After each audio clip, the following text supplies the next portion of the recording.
Hi everyone, स्वागत है आपका फिर से मेरी एक नई वीडियो में। तो आज हम पॉलिटी का पार्ट सेकंड डिस्कस करेंगे, जहां पे हम पॉलिटी के एमसीक्यू डिटेल में डिस्कस करेंगे। तो चलिए शुरू करते हैं। पहला क्वेश्चन है, a writ of mandamus can be issued by the supreme court to an official to perform public duty, the prime minister to dissolve the cabinet, the company to raise wages, या फिर none of these. तो जिसका right answer है वो है an official to perform public duty.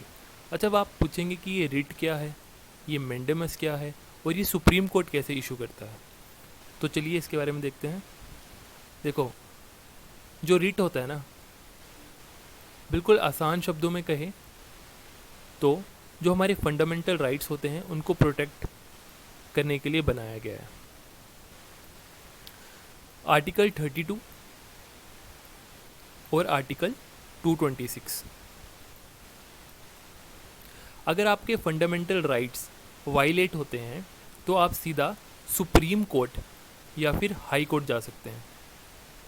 क्यों? अपने fundamental rights को प्रोटेक्ट करने के लिए।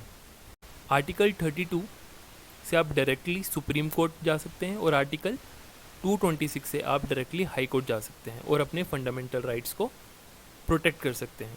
तो रिट क्या हुआ? रिट आपका ये हुआ, अगर आपके फंडामेंटल राइट्स वायलेट हो रहे हैं तो आप सुप्रीम कोर्ट या फिर हाई कोर्ट में जाकर अपने फंडामेंटल राइट्स को प्रोटेक्ट कर सकते हैं। तब सुप्रीम कोर्ट और हाई कोर्ट रिट इशू करता है आपके फंडामेंटल राइट्स को प्रोटेक्ट करने के लिए। अब देख लेते हैं रिट कितने टाइप के होते हैं। तो रिट होते हैं 5 तरह के। कौन कौन से? Habeas corpus, mandamus, quo warranto, certiorari और प्रोहिबिशन। तो आपको ये पांचों के पांचों रिट्स याद होने चाहिए, क्योंकि कई बार क्या होता है, एग्जामिनर आपको 4 ऑप्शन में रिट दे देता है और उसमें एक रिट गलत होता है, तो आपको बताना होता है कि कौन सा रिट गलत है। तो इस तरह से एग्जामिनर आपको क्वेश्चन डाल देता है। और अगर आपको जानना है कि ये सारी चीज़ें क्या हैं तो आपको थोड़ा थोड़ा करके बता देता हूँ। देखो, हेबस कॉर्पस क्या होता है? To have a body. समझ लो एक इंसान है, उसकी सज़ा कोई 5 साल है, बट उसकी सज़ा 7 साल हो जाती है। ठीक है, तो उसके फ्रेंड, फैमिली या कोई भी सुप्रीम कोर्ट में जाके बता सकता है कि इस बंदे के फंडामेंटल राइट्स वायलेट हो रहे हैं। ठीक है, और उस टाइम सुप्रीम कोर्ट या हाई कोर्ट क्या इशू करेगा? Habeas corpus. और जो इसकी इलीगल सज़ा बढ़ाई गई है ना, उसको ख़त्म कर देगा। राइट। अगर बात करें मैंडेमस की, तो मैंडेमस होता है वी कमांड। इसमें आप किसी भी पब्लिक ऑफिशियल को उसकी ड्यूटी परफॉर्म करने के लिए बोल सकते हैं। हमने इस क्वेश्चन में भी यही पढ़ा। देखो यहाँ पे लिखा था, a writ of mandamus can be issued by the supreme court to an official to perform public duty. और मैंडेमस कब होता है? जब हम किसी पब्लिक ऑफिशियल को उसकी ड्यूटी परफॉर्म करने के लिए बोलें। नेक्स्ट हम बात करते हैं सर्सोरारी की। तो इसमें क्या होता है कि सुप्रीम कोर्ट या फिर हाई कोर्ट, जो लोअर कोर्ट होते हैं, उनको फाइल सबमिट करने के लिए बोल सकता है। क्यों?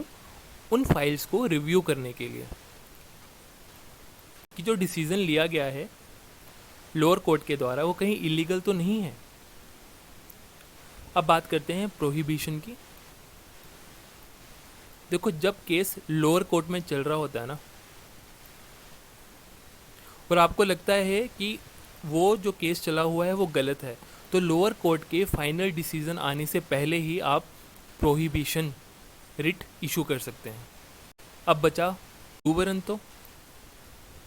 क्यू वारंटो को बिल्कुल आसानी से समझने के लिए मैं आपको एक एग्जांपल देता हूँ। हम सारे कॉम्पिटिटिव एग्ज़ाम की तैयारी कर रहे हैं। ठीक है, कोई इंसान है, राइट, वो कहीं गवर्नमेंट जॉब ज्वाइन कर लेता है।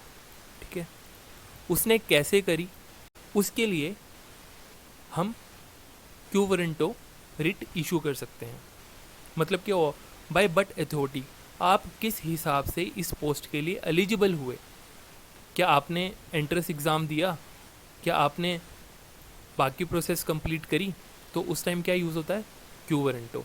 तो ये सारी रिट्स पता है किस लिए बनाई गई हैं? मैं आपको फिर से बता रहा हूँ, हमारी फंडामेंटल राइट्स को प्रोटेक्ट करने के लिए।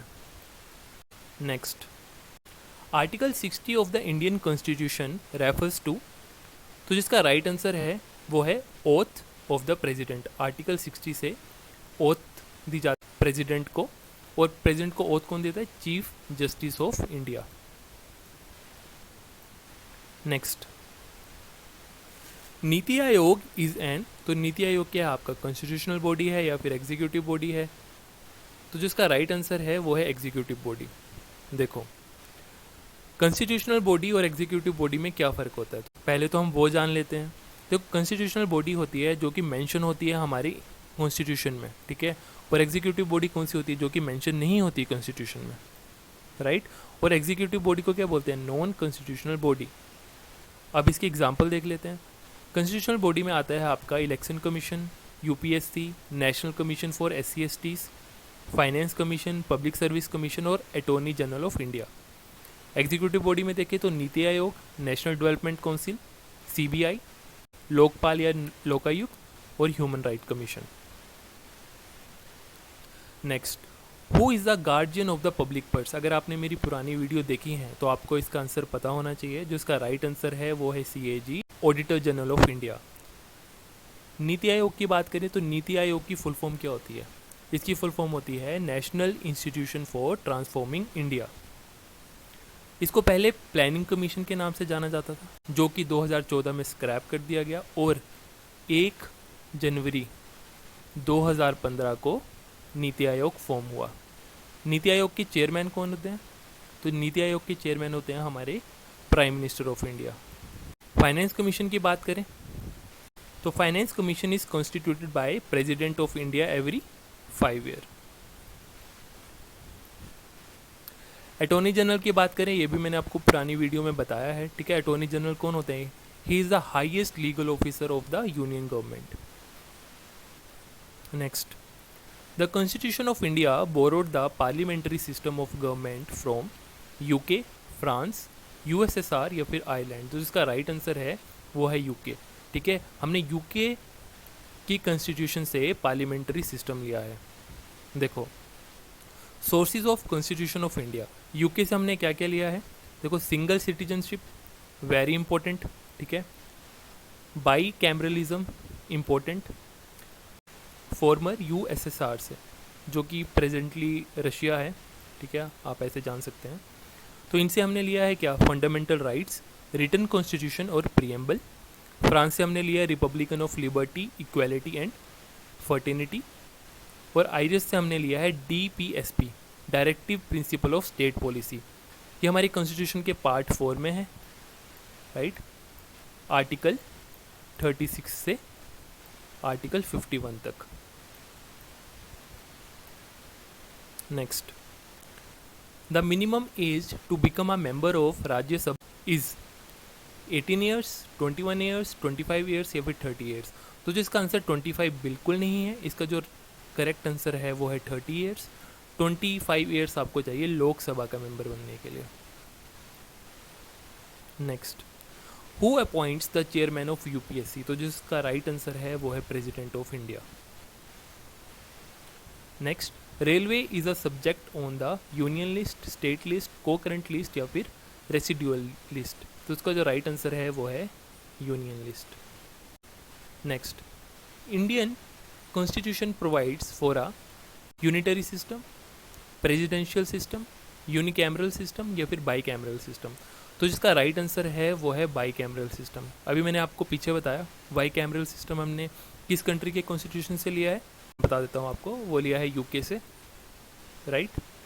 बाईकैमरल सिस्टम का क्या मतलब होता है? ठीक है, इसका मतलब होता है, देखो, बाई मतलब 2, ठीक है। हमारे पार्लियामेंट में 2 हाउसेस हैं, कौन कौन से? राज्यसभा और लोकसभा। राज्यसभा कौन सा हाउस है? अपर हाउस, और लोकसभा क्या है? Lower house. तो ये हमारा बाईकैमरल सिस्टम है। Next question, at what level does a panchayat समिति operates in a Panchayati Raj structure? देखो, दिए गए ऑप्शंस में ना विलेज लेवल या फिर ग्राम पंचायत लेवल पे कौन काम करता है? प्रधान, राइट। बात करें डिस्ट्रिक्ट लेवल की, ये है आपका जिला परिषद से, राइट। बचा गया आपका ब्लॉक लेवल, तो जो ब्लॉक लेवल पे होता है वो है आपका पंचायत समिति। So that's all for today, मिलते हैं आपसे नेक्स्ट वीडियो में। Thank you.